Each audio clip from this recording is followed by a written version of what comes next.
Hey, welcome to another edition of Snowmobiler Television. On this week's show, Yamaha's SRX is back on deck for another round in First Burn.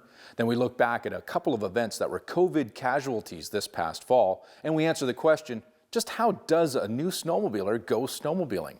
And it all starts right now.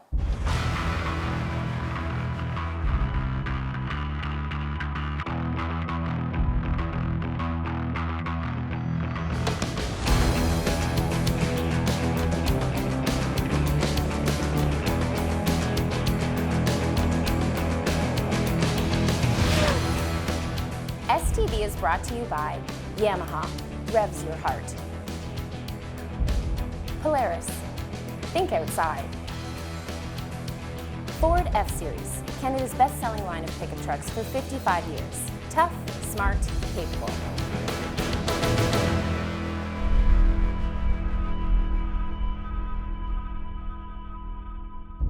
There's no doubt that COVID-19 has changed our lives, and we've all had to face that reality. For us in the snowmobile world, two events that typically begin our snowmobile season were both canceled. HayDays in the US Midwest and here in Canada, the Toronto International Snowmobile ATV and Powersports show were both COVID casualties. But that doesn't mean they're gone forever.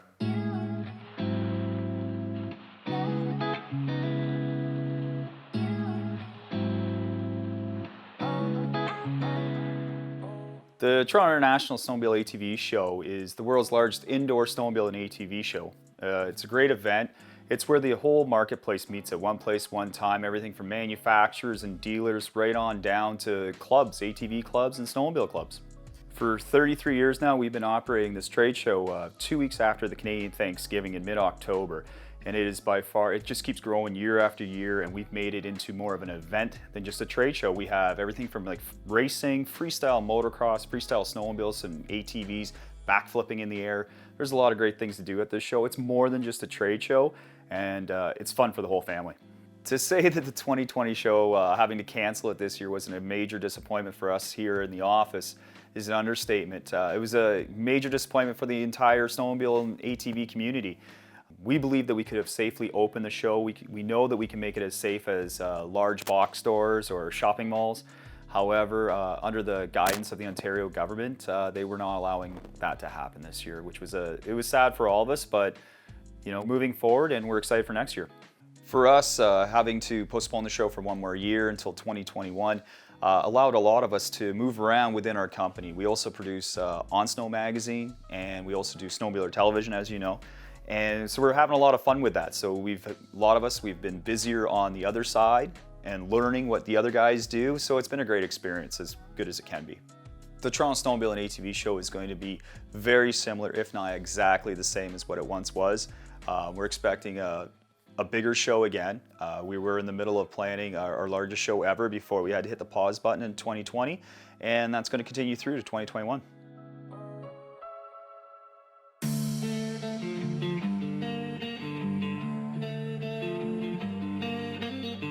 In addition to having COVID cancellations hitting us here in Canada, HayDays in the US had to push the pause button for the 2020 season as well. How difficult was the decision when you guys were getting close to kind of having a drop dead date of either a go or no go date? How difficult was it to actually say, you know what, HayDays, we need to push the pause button here? How difficult a decision was that? It was tough. I'm not going to lie. I mean, there was a whole bunch of us that our daubers were down. There's no two ways around that. We finally pulled the plug and said, hey, out of respect for our vendors and the dealers and the manufacturers who all make it there, we really need to pull the plug and push the pause button. And that was about I would say somewhere around the end of the first week of July. There's just no way for us to do this year. And it was a hard decision. There's no two ways around it. This is really a pushing of the pause button. There's full intentions of bringing HayDays back better than ever, correct? Absolutely. We've got the manufacturers are all lined up already for next year. You know, as you well know, we've got four corners there, but for someone that doesn't know, kind of right in the center of the property, we've got four monster telephone poles, and we call that four corners. And that's where each of the manufacturers gets a corner. And it's a pretty big spot in order for them to be able to showcase their product, because God knows there's some cool product out there today. Well, here's to making it happen for 2021, and we hope to see you maybe outside the racetrack there, watching a couple of those sleds go flying by. Absolutely. Come find me. We'll hook up. Not only is HayDays something to look forward to by the organizers, vendors and spectators alike get excited about the event too. We come here because we love it. I mean, we are snowmobilers at heart, and our customers love it. So how could we not be here? It's right in our backyard, and it's really, I think, maybe the biggest snowmobile event in the entire season. No, when I'm here, I'm usually walking around because I have a lot of relationships in the industry. I like to see what the competitors are doing. I like to see what the aftermarket is doing. I like to see what's going on over at the races. So it's really just a big kind of a carnival-like atmosphere here. Yeah, really fun. It's always important to stay in touch with your customer and you know, to show them new and exciting things that you're doing. And HayDays has got to be the pinnacle of that type of seeking out, you know, places to get in front of your people. So, you know, I used to be anti-show. It's a lot of planning. People don't realize, you know, you're working on this show for 6 months for a 3-day event or a 2-day event or whatever. So, so we did our first show here 4 years ago. So, this is our 4th year right now, and you know, we didn't look back. Like, once you're here, you realize you need to be here. So Levi, you've been coming to HayDays for 29 years now? I think so. I think 29 years. So it's a lot of HayDays memories. We actually got my first snowmobile in the swap meet when I was a kid. So this place is pretty special. Between, you know, getting my first snowmobile, which kind of started my whole passion for snowmobiling, and as a kid, that's what I remember most, is going to all the different manufacturers, the different people making aftermarket parts. And I mean, my dad, he was one of those ones like, tell me about it. And that's what's cool, is you get to be face to face with these people and ask them like what the questions you have. Are these things gonna make it better? Is this clutch kit, what's it gonna do? How is it gonna help my sled? And you're able to better understand this stuff instead of just like, oh, I hear it's fast, let's buy it. It's like, let's talk to the guys and see what they have to say. So a lot of information, a lot of really cool things. And the thing that's really fun is you get to see all the new stuff, the new innovations, the new technologies.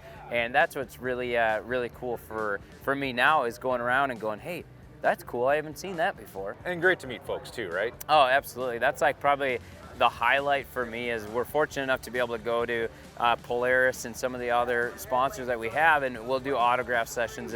And for me, it's fun just to start talking with them, talking to people. They start talking about their snowmobile trip from last year, and you go, oh yeah, I rode here, and they're like, yeah, we've been there, you should have went here. And you know, so it's just fun talking snowmobiles with people. And you know, anytime you're with somebody that has a similar interest to you, it's pretty easy to get along with them. Yeah. As a snowmobiler, what's it like to come to HayDays?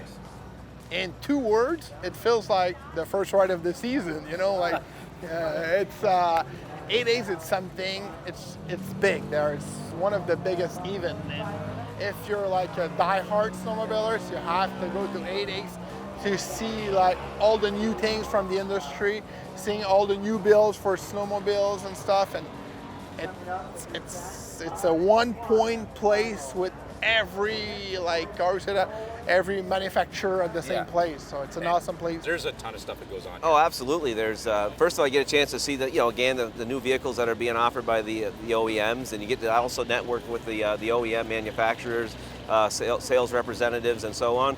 But there's also racing events going on here, both on the snowmobile as well as ATV and side-by-side. Yeah. There's a freestyle show. There's a swap meet. I mean, if there's just, I don't think you guys have been through the swap meet, but my God, there's everybody talks about the swap meet just because there's such an eclectic mix of junk and good stuff. Yeah, absolutely. We took a ride through there this morning, actually, and I mean, we were down there for like 15 minutes trying to get through all the different aisles and so on. It was huge. Yeah.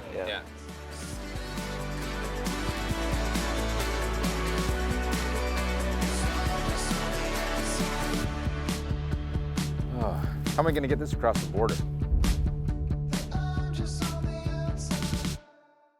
This portion of STV is brought to you by Ford. Built Ford Tough.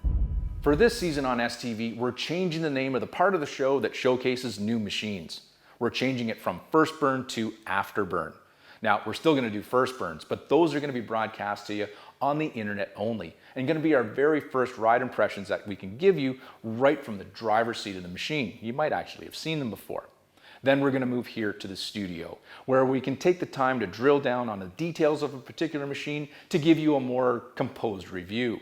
And for our very first afterburn segment we're going to do is going to be on the Yamaha SRX, one of my favorite sleds and one that we've seen before in this segment of the show.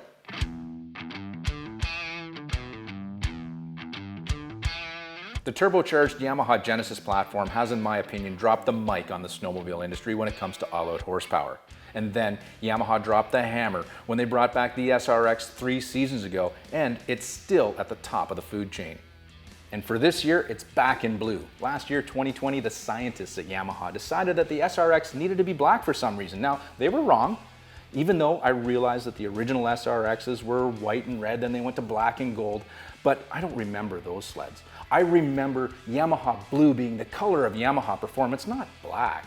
Although I do admit, last year's black SRX was a pretty sexy sled on the snow, but nothing compared to this blue when you get it on a white, crispy background. It's just awesome. And if you don't agree with me, that's fine. That's a you problem.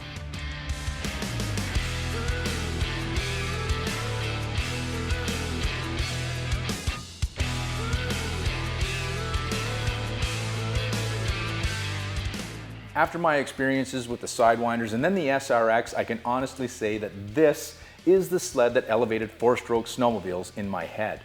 Before the SRX, four-strokes were at about a 25% rating. Now, they're on a solid 50-50 equal footing with two-strokes in my mind, and that's a newer development. For 2021, there's not much that's changed for the SRX other than the color here. It's blue now. But what has changed starts right up here at the ski tip. And that's because for 2021, the tuner ski is tuned out. It's gone, never to be spoken of again. This new ski called the Strike, spelled with a Y, will perform and does perform way better in a larger variety of snow conditions, which was really the problem with the tuner ski. The tuner skis weren't all that bad and performed well on hard-packed, squeaky snow, but as conditions softened up, so did their performance. The new keel, rubber saddle block, and unique tapered carbide design of the Strike ski is definitely an improvement in every way and condition. Moving up from the ski, there's a new front suspension name. This is now the ARX front suspension.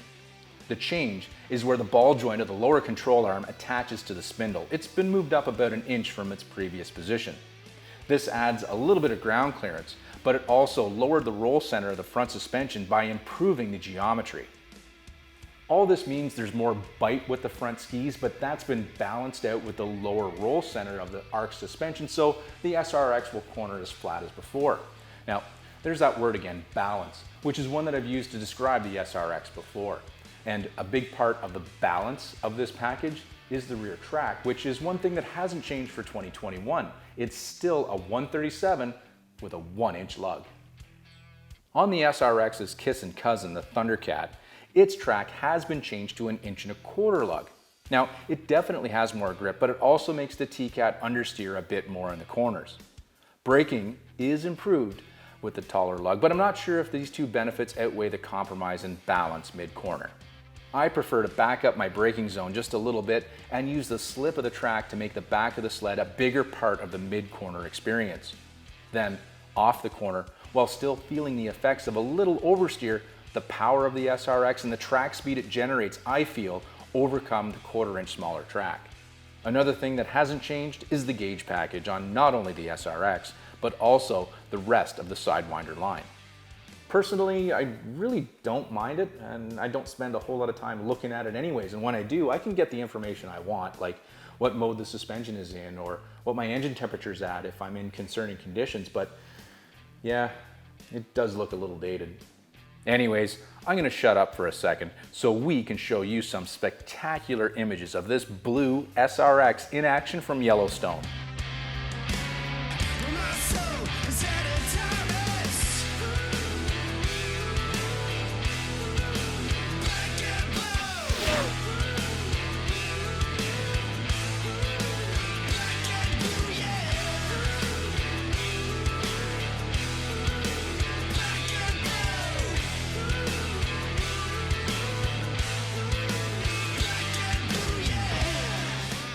Riding the SRX in Yellowstone really is one of those best day at work ever type scenarios.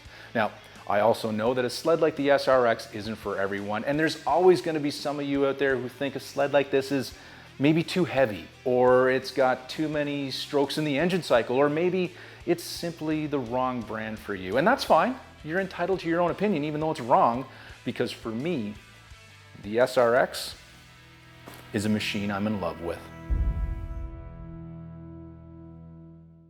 STV is brought to you by Motovan, for the love of powersports.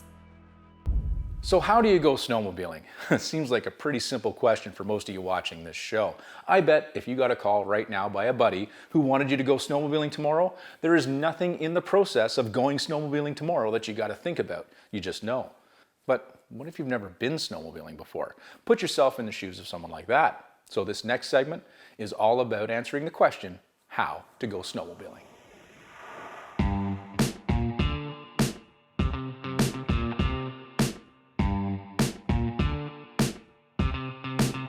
Say, feel that bass. We gon' shake up this place. Say, pick up that pace. Yeah, we got no time to waste. Everybody. The first question is if you want a snowmobile experience or if you want to become a sledder. If you're looking for an experience, the best way to do that is through a resort or a lodge that offers up a snowmobile rental program. In this type of situation, this service will provide you with all the gear you need, instructions on the safe operation of the machine, and take you on a guided tour out on the trails. Well, the relationship we have with Yamaha and Dearest Resort is one of the best relationships we have because it's a new adventure that people can come here and have never experienced snowmobiling before, and they're able to go out onto a sled for the very first time. And it's amazing seeing people's eyes light up when they've been able to go on a machine like we have, which are the amazing Yamaha machines. The snowmobiling here is probably most successful because of it being a new environment for people to be able to try something. And the people that work there as well, they're able to show people how to run a machine, how to work a machine. People feel confident once they're finished riding it, and some of them want to buy them themselves because they really do enjoy, this is really cool, I can go sledding now. Some even have experiences for the kids, like the Yamaha Riding Adventures program at the Deerhurst Resort in Huntsville. We have a lot of kids that come, and it's their very first time on anything motorized. Absolutely, quite a few. So some of them are a little intimidated by the noise and the vibration. We have certain steps for younger ones that we use a stand, so we can let them sit on the machine without any noise first. And it's like building blocks. So with the stand on the back, we start the engine, but it's not going anywhere. So they can rev the machine up, they can feel the vibration, hear the noise, and they can put that together with the movement of the throttle and get used to that. And then once they've got that down, of throttle on, throttle off, and brakes, then we release the sled stand and then let them start to move. And then we start, stop, start, stop. We want to make sure they can stop safely before we let them go. And then we let them ride around a little track, start, stop, and then myself or one of our guides leads them around a golf course, which is private property, and it's just for us for that purpose. And there's a lot of hills, rolling hills that the kids can ride over. It's really a lot of fun. Another option is some resorts or dealers may offer up programs where you can rent a sled or two and have a more self-guided adventure if you feel you don't need something so structured or controlled. Dealers can also be an excellent source to help get you engaged in snowmobiling. I mean, you can walk into a dealership a complete novice and walk out just a little while later with everything you need, from all your suits and helmets to the snowmobile to the trailer to tow your snowmobile. Just be prepared to walk out with your wallet being substantially lighter as well. Another option if you want to become a real sledder are friends. And if you don't have any snowmobile friends, make some on social media. Trust me when I say that once you get a snowmobiler talking and giving you advice and opinions, getting them to stop is the hard part. These personal connections are one of the great things about snowmobiling, and for new people coming into this lifestyle, these connections can be a great way to help choose the right sled for you, either new or used. They can help you get the right gear, and they can point you in the right direction to go ride if they don't take you themselves.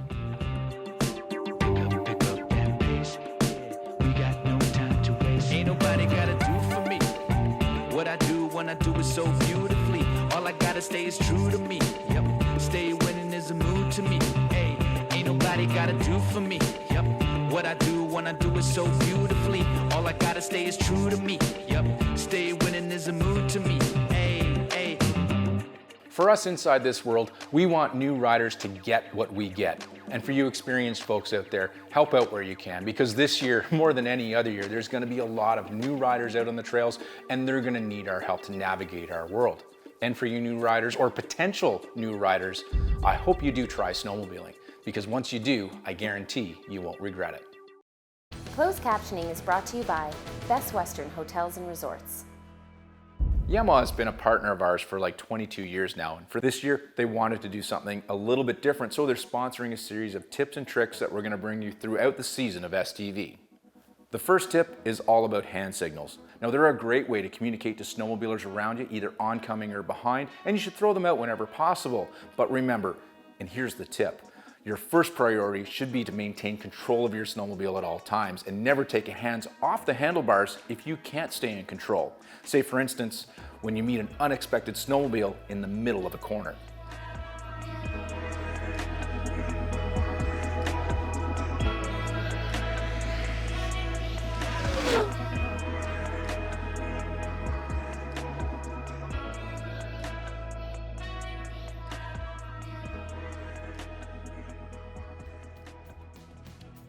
Hey, thanks for joining us this week on Snowmobiler Television. Until next time, keep the rubber side down. STV is brought to you by CKX, wear your passion. Schaefer's, specialized lubricants since 1839.